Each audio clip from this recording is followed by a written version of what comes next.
Halo teman-teman sekalian, kami dari kelompok 2 akan menjelaskan sedikit materi mengenai sebaran flora dan fauna di Indonesia. Nah, sebelum masuk ke materi inti, di sini saya akan menjelaskan sedikit mengenai apa sih itu flora dan fauna. Secara sederhana, flora artinya tanaman atau tumbuhan. Sementara secara pengertian umum, flora adalah segala jenis tanaman atau tumbuhan yang ada di muka bumi. Istilah flora berasal dari kata floral yang artinya dewi bunga, sehingga flora dapat diartikan sebagai kelompok tanaman pada ekosistem sebuah wilayah geografis. Sementara fauna adalah segala jenis hewan yang ada di muka bumi. Kata fauna itu sendiri diambil dari bahasa Latin, di mana arti dari kata tersebut adalah alam hewan.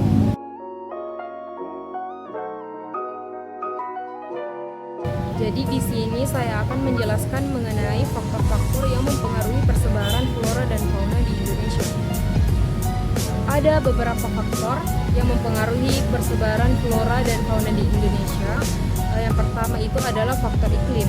Faktor iklim ini adalah kondisi cuaca pada waktu yang cukup lama dengan meliputi daerah yang luas. Iklim ini cukup dominan dalam mempengaruhi pola persebaran flora dan fauna karena di setiap zona iklim itu memiliki komunitas tumbuhan dan hewan sendiri. Adapun beberapa unsur iklim adalah suhu udara, kelembapan udara, angin, curah hujan, dan cahaya matahari. Yang kedua adalah faktor fisiografi, di mana fisiografi ini merupakan faktor lingkungan yang mempengaruhi kondisi yang berlaku di suatu daerah, habitat, dan distribusi tumbuhan dan hewan. Kemudian faktor ini itu berkaitan dengan topografi atau bentuk permukaan tanah seperti ketinggian, kemiringan, drainase, tingkat erosi tanah. Dan fisiografi ini berpengaruh pada kondisi iklim lokal dan edafik yang ditimbulkan. Faktor yang selanjutnya itu adalah faktor edafik, di mana faktor ini adalah yang berkaitan dengan struktur dan komposisi tanah yang ditemukan di suatu daerah tertentu. Tanah ini merupakan komponen utama habitat tumbuhan. Kemudian faktor yang terakhir itu adalah faktor biotik, di mana tumbuhan ini merupakan produsen dalam rantai makanan. Oleh karena itu, keberadaan tumbuhan ini sangat berpengaruh terhadap keberlangsungan rantai makanan. Komponen biotik yang berperan sentral dalam persebaran flora dan fauna itu adalah manusia. Manusia ini dapat menjaga kelestarian dan mengubah tatanan kehidupan flora dan fauna dengan mengubah fungsi lahan.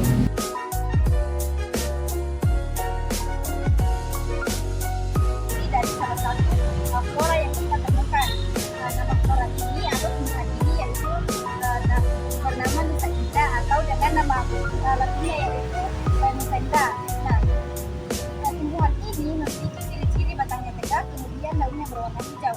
Ada dua jenis tumbuhan ini. Yang pertama yaitu ada yang berwarna putih, kemudian juga ada bunganya yang berwarna pink seperti yang kita lihat pada saat ini. Nah, kemudian tumbuhan ini ada beberapa bagian dari tumbuhan ini yang bisa dijadikan sebagai obat-obatan untuk meredahkan demam dan juga batuk, seperti batangnya, kemudian daunnya dan juga akarnya. Nah, biasanya tumbuhan ini tumbuh pada daerah-daerah yang memiliki suhu yang panas dan baik. Ini saya akan menjelaskan ciri-ciri flora yang kedua, yaitu flora yang bernama bunga warni atau nama latinnya yaitu Taber nemontana. Nah, ciri dari flora ini daun terdapat warna putih di bagian daunnya, terus warna bunganya juga berwarna putih. Kemudian bunga ini juga memiliki getah yang berwarna putih. Nah, biasanya flora ini digunakan untuk mengobati sakit mata, kemudian mengobati diare dan juga mengobati sakit gigi. Nah, flora ini berasal dari negara India dan sekarang sudah ada tersebar di Asia Tenggara. Ya, fauna yang ada di Indonesia terbagi menjadi 3 bagian, yaitu fauna bagian barat, fauna bagian tengah, dan fauna bagian timur. Yang pertama yaitu fauna Indonesia di bagian barat. Ciri-ciri fauna di bagian barat ini, yang pertama yaitu hawanya tidak memiliki mata, baik menjadi cerah, memiliki tubuh yang cukup besar serta dapat ditemukan berbagai jenis kecil. Kemudian untuk contoh fauna yang berada di Indonesia bagian barat, yang pertama yaitu harimau, badak bercula, gajah, tapir, paras dan lain-lain. Kemudian yang kedua yaitu fauna Indonesia yang berada di bagian tengah atau yang berada di garis peralihan. Fauna ini memiliki campuran antara tipe asli dan naturalisme, bersifat endemis, hanya dapat ditemukan saja.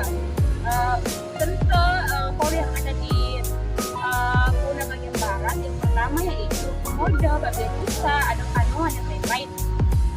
Kemudian yang ketiga yaitu fauna Indonesia bagian timur.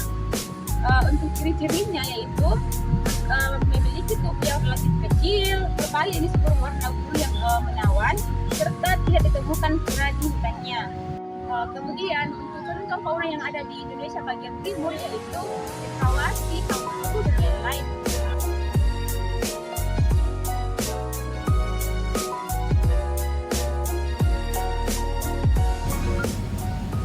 Teman-teman, mungkin kalian pernah mendengar istilah tentang konservasi flora dan fauna. Jadi, konservasi flora dan fauna merupakan upaya untuk memelihara, melindungi, dan melestarikan flora dan fauna, serta ekosistem tempat tinggalnya.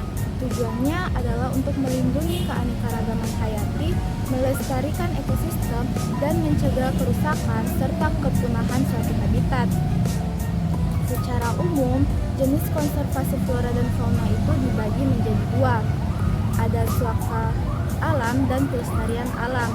Setiap jenis konservasi memiliki tujuan khusus untuk melindungi kelangsungan hidup flora dan fauna. Konservasi flora dan fauna memberikan manfaat berupa perlindungan terhadap spesies langka atau yang hampir punah, pemeliharaan ekosistem, serta menjaga kualitas lingkungan. Beberapa contoh kawasan konservasi yang ada di Indonesia.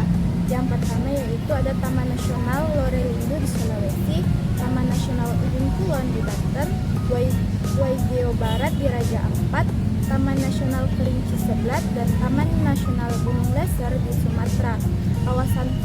Kawasan-kawasan ini menjadi rumah bagi berbagai spesies flora dan fauna yang perlu dilindungi untuk menjaga kelestarian hayati.